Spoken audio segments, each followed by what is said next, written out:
Halo anak-anak, bagaimana mengenai pembelajaran kita kemarin?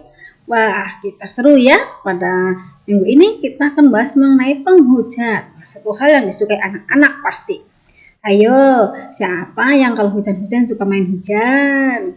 Nah, biasanya kalau hujan-hujan suka bermain air hujan, hujan-hujanan. Nah, tapi ingat kalau sudah mandi air hujan harus mandi keramas, kemudian pakai minyak kayu putih ya, supaya tidak sakit.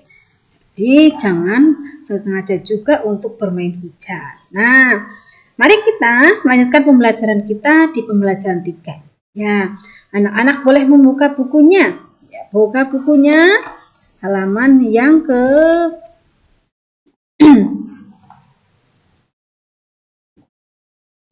buka bukunya halaman ke 124. Ya, 124 ya. Ya.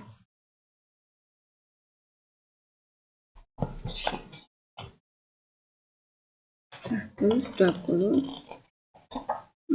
Oke. Mari kita lihat. Wah, apa yang terjadi? Ya, dua anak ini mau berangkat ke sekolah rupanya. Mereka satu menggunakan jas hujan, satu menggunakan payung. Oke, mari kita lihat apa yang terjadi dengan mereka. Ayo bermain peran. Nah, musim hujan masih berlangsung. Hujan sering turun saat pagi hari. Benny berangkat ke sekolah memakai jas hujan. Benny juga memakai payung sebagai pelindung lainnya. Saat berangkat ke sekolah, Benny bertemu dengan Edo. Edo tidak memakai jas hujan maupun payung. Nah, Benny berkata, "Hai Edo, apakah kamu tidak membawa payung?" Jawab Edo, "Iya Benny, payungku rusak." Lalu Benny bertanya, "Apakah kamu tidak memakai jas hujan?" Jawab Edo, "Aku tidak punya jas hujan." Nah, rupanya Benny meminjamkan payungnya untuk Edo ya, jadi Edo tidak kehujanan lagi. Nah, lalu Benny berkata, "Kalau begitu, pakai saja payung ini. Aku cukup memakai jas hujan saja." "Wah, kamu baik sekali Benny," kata si Edo. "Terima kasih sudah meminjamkan payungmu untukku." "Iya, sama-sama Edo. Kamu bisa memakainya agar tidak kehujanan untuk berangkat ke sekolah." "Ayo kita berangkat bersama," kata Edo. Sikap yang dilakukan oleh Benny itu menunjukkan sikap sesuai dengan perilaku Pancasila, khususnya sila kedua, membantu teman yang membutuhkan pertolongan. Anak-anak juga bisa melakukan hal yang sama, mungkin bukan payung yang dipinjamkan, bisa pensil ataupun penghapus. Nah, Bu Guru bersenang dan bersyukur sekali anak-anak kelas 1 ini baik-baik. Ketika ada temannya yang pensilnya patah, tanpa disuruh sama Bu Guru, sudah langsung meminjamkan untuk temannya. Nah, terus pertahankan sikap yang baik ini ya. Karena kalau kita baik dengan teman kita, tentu Tuhan juga akan senang. Tuhan senang dengan anak-anak yang melakukan hal-hal yang baik untuk membantu temannya. Anak-anak, perhatikan. Ketika kita berbicara, kita harus menggunakan intonasi ya, yang tepat. Nah, kita belajar bersama termasuk guru. Dalam membaca pun demikian, perhatikan. Dalam percakapan yang diucapkan oleh Benny, ya, Benny dan Edo, ada tanda koma, ya. Ini tanda koma, ini tanda titik. Jadi kalau tanda koma, bacanya bukan gini, "Iya sama-sama Edo," bukan gitu ya. Nah, ada tanda koma, istirahat sebentar. "Iya, sama-sama Edo. Nah, kamu bisa memakainya agar tidak kehujanan berangkat ke sekolah." Lalu Edo menjawab, "Ayo, kita berangkat bersama." Nah, ya. Jadi, ada tandanya ya. Tanda-tanda baca harus diperhatikan. Walaupun masih kelas 1, Bu Guru harap apa yang Bu Guru ajarkan di kelas itu diingat ya. Nah, pada percakapan di atas, ada ungkapan pujian, betul? Iya, ada ungkapan pujian. Ada ungkapan pujian yang diucapkan Edo untuk Benny. Apa yang dikatakan Edo? Edo berkata, "Wah, kamu baik sekali Beni. Nah, karena Beni meminjamkan payungnya untuk Edo. Wah, kamu baik sekali Beni. Nah, lalu tanggapan ungkapan pujian ya, yang diucapkan oleh Beni adalah iya, sama-sama Edo. Nah, jadi mengucapkan terima kasih dan juga mengucapkan pujian kepada Beni dan Beni menanggapinya dengan mengucapkan sama-sama. Atau biasanya kita kalau dipuji, wah kamu baik sekali, rajin sekali, sudah menyapu ruang kelas. Kalian bisa mengucapkan terima kasih Bu, begitu ya. Boleh terima kasih atau iya. Nah anak-anak, hujan turun sepanjang hari. Pulang sekolah, Beni biasa bermain bersama teman-teman. Rasanya lama sekali menunggu hujan berhenti. Ia ingin bermain bola bersama teman-temannya. Nah, ayo kita bantu Beni mengukur lamanya waktu. Mari kita lihat. Ya.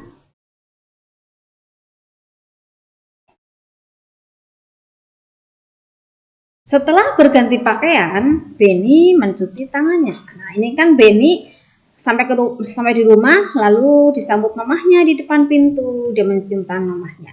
Setelah itu dia masuk ke rumah, kemudian dia ganti baju dan mencuci tangan. Yuk, ganti baju dan mencuci tangan kira-kira lebih lama mana ya?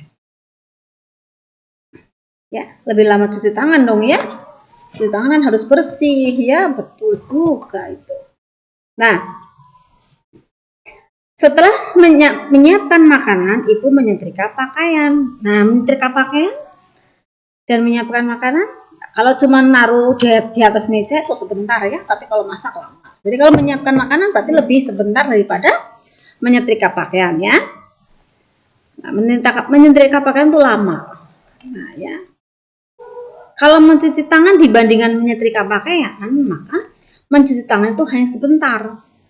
Nyetrika pakaian lama. Apa itu sebentar? Apa itu lama? Nah, sebentar artinya membutuhkan waktu sedikit. Jadi hanya sedikit saja waktunya. Sedangkan kalau lama artinya membutuhkan waktu yang banyak. Contohnya, cuci tangan 5 menit, nyetrika baju 7 menit. Nah, lama kan? Ya. Makin banyak angka, maka akan makin lama. Makin sedikit angka, maka dia akan makin sebentar. Nah, coba beri tanda payung untuk waktu yang mengerjakan lama. Beri tanda daun untuk waktu yang mengerjakan sebentar. Perhatikan.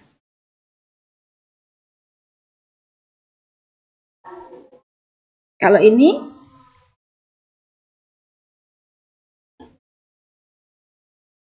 oke, mari kita tentukan. Ya, beri tanda payung dan daun ya. Membaca buku dengan menyikat gigi. Nah, mana yang akan diberi tanda payung? Dan mana yang akan diberi tanda daun? Ya, tentu membaca buku dong ya. Ya, membaca buku diberi tanda payung, menyikat gigi diberi tanda daun. Nah, ganti baju dengan tidur. Lama tidur ya. Oke. Nah, mari perhatikan.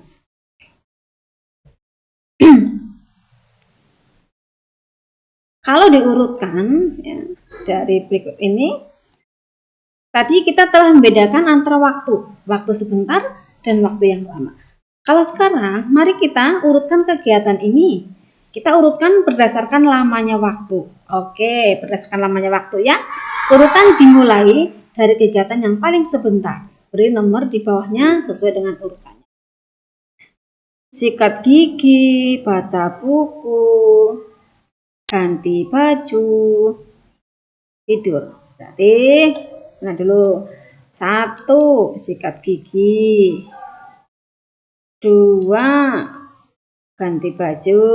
3, baca buku. 4, tidur. Tapi kalau urutan kegiatan, ya dari baca buku, habis baca buku, sikat gigi, habis sikat gigi, setelah sikat gigi, ganti baju, lalu tidur. Nah, anak-anak, Coba kalau hujan anak-anak amati. Nah, bila hujan tidak segera reda, apa yang akan terjadi? Tentu kita akan basah semua, bahkan di tempat tertentu ada yang banjir ya. Nah, hujan tidak kunjung reda. Benny tidak jadi bermain bola bersama teman-teman. Benny memanfaatkan waktu luang dengan membuat poster. Benny akan membuat poster aturan makan. Poster ini akan ditempel di ruang makan. Poster dibuat agar semua anggota mematuhinya. Untuk membuat poster, adapun alat dan bahan yang diperlukan adalah pertama, krayon untuk mewarnai tentu ya. Karton dipakai ya untuk nanti nempel tulisan, lalu krayon atau spidol warna untuk mewarnai, gambar-gambar untuk hiasan, gunting, lem maupun selotip. Cara membuatnya, perhatikan. Yang pertama, siapkan karton dengan ukuran yang kalian inginkan. Boleh seukuran buku. Nah ya, boleh seukuran buku jadi agak lebar. Ataupun boleh lebih kecil ya. Lalu buatlah garis tepi 5 cm untuk sekelilingnya. Jadi kalau lebar kita buat garis tepi 5 cm masih bagus, tengahnya ya, masih nggak terlalu sempit. Lalu mulailah menulis aturan makan. A-T-U-T-R-A-N, aturan. M-A-M-A, K-A-K-N, makan. Sebagai judulnya. Lalu tulis isi aturannya. Isi aturan hendaklah kesepakatan anggota keluarga. Tulis dengan huruf yang besar. Hiaslah sekeliling postermu dengan gambar-gambar, tempel di dinding ruang makan.